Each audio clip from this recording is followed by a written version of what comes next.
Claressa Shields actually she'll be fighting her first UFC, well, not UFC, but mixed martial arts fight. So how, like, any thoughts on that? I think this is amazing. More, I felt like boxers should get into MMA who want to, challenge themselves. And I'm not talking about like your elite guys like Terrence Crawford, Earl Spence, and Keith Thurmans, et cetera, et cetera. I'm not talking about them, but I'm talking about like the guys who are like maybe mid tier or low tier guys.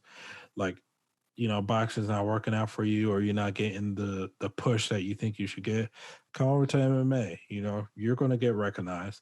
And look at Claressa Shields, the greatest woman boxer of all time, according to some people, and double undisputed champion in two different divisions. She holds like 8 belts currently, and she's not being paid millions at all. And it's crazy. Every time she fights, media's not covering her, but she's the greatest female boxer today right now. So her coming over MMA, she said it. She said like she's received a lot more attention, a lot more eyeballs on her, and more people are going to pay attention now as the first boxer in their prime, not counting James Toney because he was out of his prime, but first boxer in their prime to come over to a notable MMA organization in the PFL and try their luck out at it. So I hope she does well. I feel like she's doing it. She's going about it the right way. I'm not familiar with the young lady that she's fighting. Even the young lady she is fighting, I think she's like 3-5, something like that. So she does have experience. So hopefully, Claressa, she could go there, do her thing, and win or lose, I'm gonna, give her kudos for at least stepping over to the game. Yeah, I think it's super dope that she's doing it. I'm excited to see her fight and at least get in there and see what it's about. I'm not mad at her coming over. I think that she's doing it the right way. PFL is a good league. I think for MMA organizations, it's actually one of the better ones.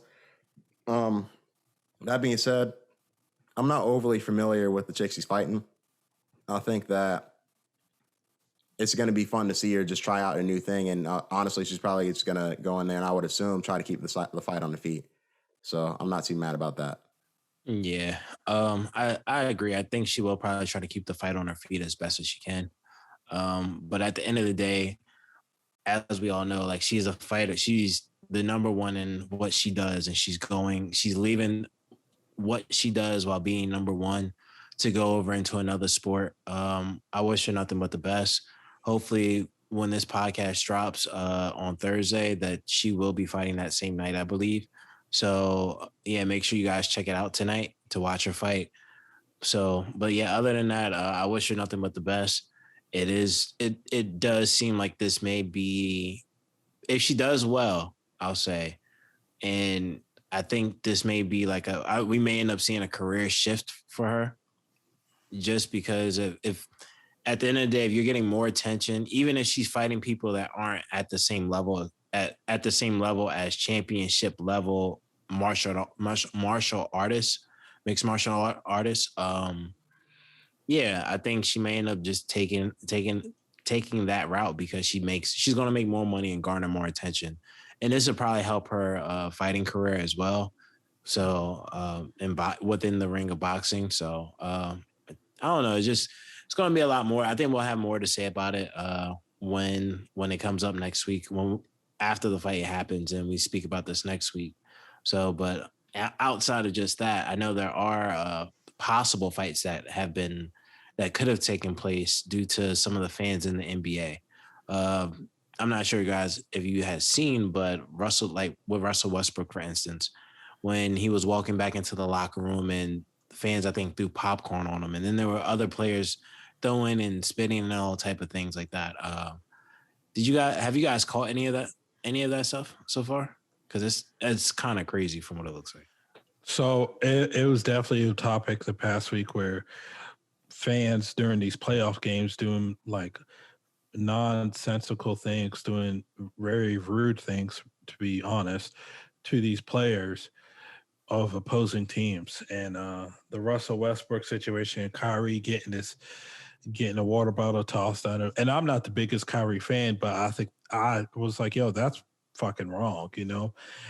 I just feel like fans, yes, they pay their hard-earned money to show up to these games, to cheer, boo, talk shit to the players.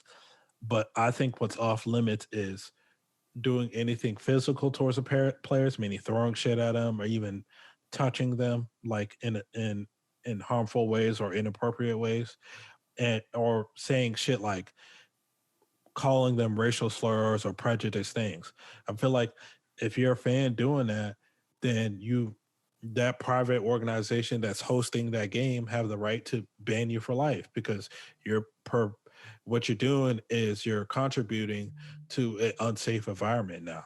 Because what a lot of these fans don't realize is these players are human beings too. They're not fucking dogs and chickens that you see at these fucking illegal chicken fights and shit like that, and you could just treat them like shit. No, they're gonna be like, look, you could say what you want about me and the team, about how we suck and we should lose, but you're not gonna be throwing shit at me or calling me fucking N-word this or something like that. And I think the some of those players, they should really watch themselves, man. And you notice the trend of, I mean, fans, excuse me, the fans should watch themselves, but you notice the trend of fans, kind of fans that are doing it. And I feel like that you know, I shouts out to the arenas and the franchises that are giving them lifetime bans. They're also arresting them. Now, will they do like life in prison or something? No, they probably won't. But I don't think that's necessary either because that's pretty extreme. But like, yeah, get lifetime ban. If you can't, be civil at a public event where it's supposed to be friendly and stuff like that, yeah, with some banter, then you don't need to be here. So shouts out to getting those guys out of there. I think Shannon Sharp said it the best when I've heard people talk about it recently. And he was like, you pay for the show. You don't pay for, to go on the court and touch the athletes or whatever the case is. Like, you're not paying for that. So you doing that is too much, just by definition of what you actually came there to do. You know what I mean? So, like, to me, when I see people do things like that, I'm like, hey, y'all got to chill because it's not going to be like, oh, okay, we're just going to let this shit happen 10 times. It's going to be like, hey, we're not going to have people sitting next to the court because some idiot did something. And like, hopefully it doesn't escalate, which I don't think it will. I think, for the most part, I think they do a decent job of keeping people out of these things. But at the same point in time, it's like, it only takes but one person to do something dumb to ruin it for everyone. So it's like, to me personally, when I watch that, it's like funny for a second until it's not, and I think about it. You know what I mean? Yeah, I'm definitely with you there. Where it more often than not, they should know when you're paying to see a sporting event that it means don't cross the line in terms of being respectful. And a lifetime ban is, I think, probably the most suitable thing for these people who are choosing to make make very poor decisions at these live events. But I do also believe, like, I don't know, I think it's also some people can feel a little entitled based on the money that they're spending. And I think probably being cooped up in the house is no different than it's no different than some of the other things that we're seeing going on so far. But I will say this, that I don't know. I think most of us understand the reality of what happens with these fights. Similar, no different than we all were probably pretty young when it happened. But like with the Malice in the Palace, like I remember, That. yeah, I remember exactly where I was. And I remember exactly how I found out about it. It's one of those few memories that just are lodged into my brain. So it's like, I remember coming home, seeing that on TV after like coming home from a school dance. And I'm like, what? What happened? It's like, yeah, they were fighting the fans. So, and it all came from a fan throwing something.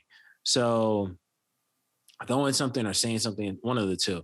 But at the end of the day, I think you coming from a space of remembering that and also knowing like, hey, more than likely anybody paying to watch an athlete do whatever they're doing and whatever their respective sport is, more than likely you can't hang with them.